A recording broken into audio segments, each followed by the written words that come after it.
Holiday shopping lists are long, and finding the best deals while still giving thoughtful gifts can be challenging. That's where Amazon comes in. Amazon was just named the lowest priced online retailer in the US for the 9th consecutive year by Profitero, a third-party analytics and research firm.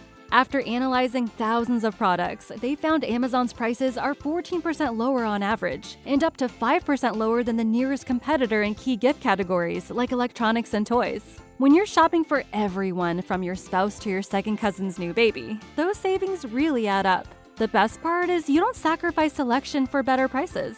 Amazon offers everything from major brands to unique finds from small businesses, all delivered right to your door. If you're trying to be smart about your holiday budget, and who isn't, visit Amazon.com.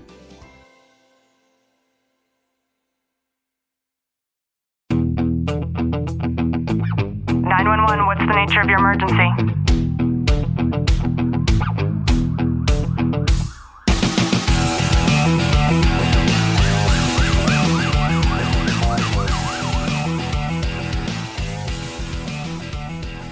Welcome back to the Tactical Living Podcast. I'm your host, Ashley Walton, joined by Sergeant Walton. Clint, how are you? I'm good. I am going to explain something about you that you probably don't know about yourself yet. When I get into my vehicle, one of the first things that I do is I make sure that my phone has no kind of pairing issues, and I decide which music I am going to blast as I just enjoy my little drive. The first thing that you do when you get into your vehicle is absolutely nothing.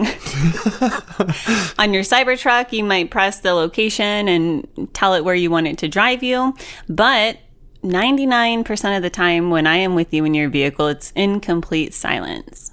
Well, it's true, because ultimately, it's funny, because, if I'm going to work or if I'm going anywhere like that, I play my book, and traditionally, if we're going somewhere, I have my books already on there, but I don't play it. So I want to explain to you how I believe that your radio as a police officer, so the radio chatter that you hear constantly, is actually doing a lot to shape your brain and your body. And it's very interesting because being a police officer, you might not realize just how much dispatch is rewiring your nervous system and how it might impact things like your sleep, your relationships, how alert or not alert you are, and what happens when that headset or the radio turns off. You know, it's really interesting to think about. I think about when I get into the patrol car every day, the first button I always press, apart from turning the car on, is to turn on my radio. And it's like it goes from complete silence and then having my radio on. It's super. After I turn it on, then I turn on my computer and then I go down that route. But it's especially interesting because if I turn on the radio and it's completely silent, then I have to double check to see if I turned it on or not. So there's a concept I don't ever hear anybody talk about, and it's called auditory hypervigilance. And it basically happens when the brain becomes conditioned to react instantly to certain sounds. So you, as a police officer, you hear certain tones, certain radio traffic. There might be even breathing patterns that could be changed. And I'm thinking about our dogs, because when you have the TV on, there's a particular ringtone that neither one of us have ever had on our phones, and yet our dogs absolutely hate it. They will start barking, they will start growling, and for them, it's auditory hypervigilance. As soon as they hear that, it triggers something in them. Yeah, and it's funny. We joke when it comes on the TV or something, and especially Bo, he starts to growl, he starts to bark at it, and so he hates the marimba, and it's so funny to see his response to it when we've never used that one at all. I think dispatchers especially, they become very in tune when it comes to auditory hypervigilance because they're listening for danger cues, they're processing traumatic audio, they're interpreting chaos, I think, in real time, and that carries a lot of responsibility for them without the closure that they might need. Yeah, and I think too, not only our dispatchers, but the officers too. Because when you hear a partner talking on the radio, or you hear a dispatcher, there's certain dispatchers I cannot absolutely stand because they're at a level 10 all the time, whether it's a very minimal call or if it's the most extreme call, but it starts ramping up the officers too. It starts ramping up your your system to be able to respond to a emergency type call, and you see, and it affects their tone of voice, it affects their response and how they're broadcasting it. It actually affects you as an individual when you're listening to it. Do you think for people like that, in that particular circumstance, that they are like that naturally, or is it those calls that are giving them that sort of amped up status? I think they're like that naturally. I've told dispatchers before, hey, can you take this person off of channel 1, because I know they're ramping up everybody that's out there. And it's not that they're doing it intentionally, it's just who they are and how they respond to every situation, whether it's just a typical report call or it's the most extreme call that you can think of. Yeah, and maybe some insight to know is that the radio can completely reshape a dispatcher's brain and their body. Your nervous system basically lives in this anticipation mode all of the time. So every tone, every pause, every silence could trigger some kind of psychological threat response, and that could be what you're hearing. Yeah, and it's funny to really think about this and really dive deeper on into this kind of whole conversation of having the dispatcher's response, because the dispatcher can control so much in how you're responding to an incident, to where if they're all ramped up, it's going to ramp you up even more, because then you're starting to think, well, do I need to respond this way a little bit more?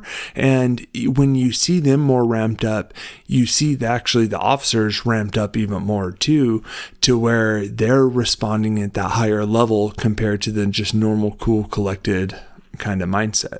Yeah, and for me personally, I go to something more intellectual and not something that I'm feeling in that moment. So automatically, when I sense that kind of incongruence, it makes me question why. And then that makes you question your own response, perhaps, or maybe the way that you're showing up or what you should or shouldn't be doing. And actually, that kind of incongruence can be quite dangerous. And in my opinion, it is something good to be able to identify and to be able to call out, but in an educational way. Yeah, absolutely. And we all know those dispatchers who are ramped up all the time. And then your dispatchers who, it could be the craziest incident, but they're that voice of calm in that instance. And because it does help, and just having that voice and that approach and how they respond to it can completely change your own response to it. Yeah, because the truth is that your body holds on to these calls that you can't forget. So it could be some kind of traumatic audio imprints that's more deep than the visual trauma for them. And I would wonder, what is that reason why for that particular individual? Yeah, and it's very curious. And so I can think back as it was over a couple years ago, we responded to, it wasn't like a traumatic, like a hot call for service, but given the nature of the call for service that we were investigating, they did a debrief afterwards, and something that I had mentioned to another sergeant was, hey, you should bring the dispatcher into this too, because I think we forget about their response to these when they're inherently hearing all the information coming from the victims, coming from us on the radio, and to when we debrief it, we should have the dispatchers there too. There's a lot of emotional labor without that closure for them. So they're basically giving everything during the call, but then they usually don't get to know what happens afterwards. So I think that, that's a really good thing.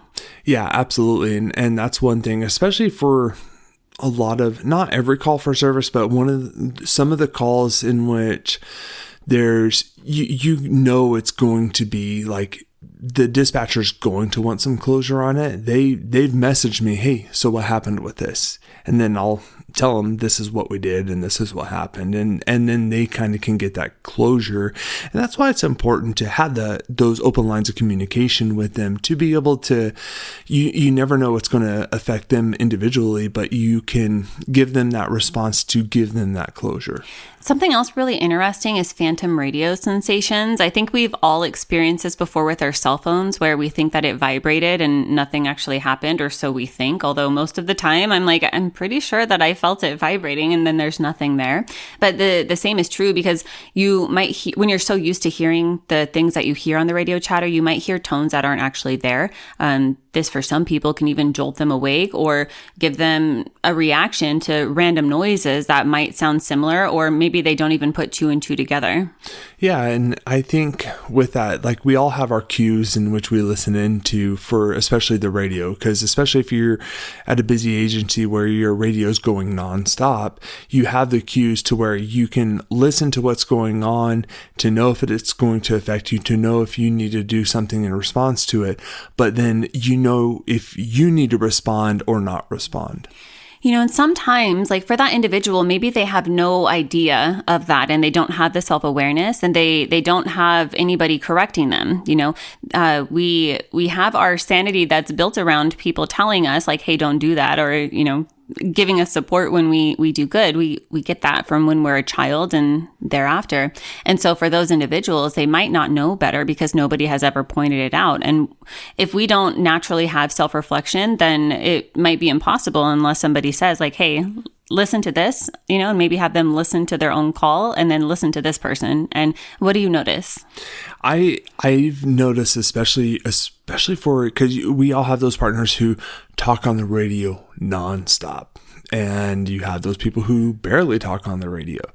And when you have those people who talk on the radio nonstop, and you kind of debrief that radio traffic, and you have that middle ground where you can meet them in that middle ground to be able to say, look, this is important. This isn't important.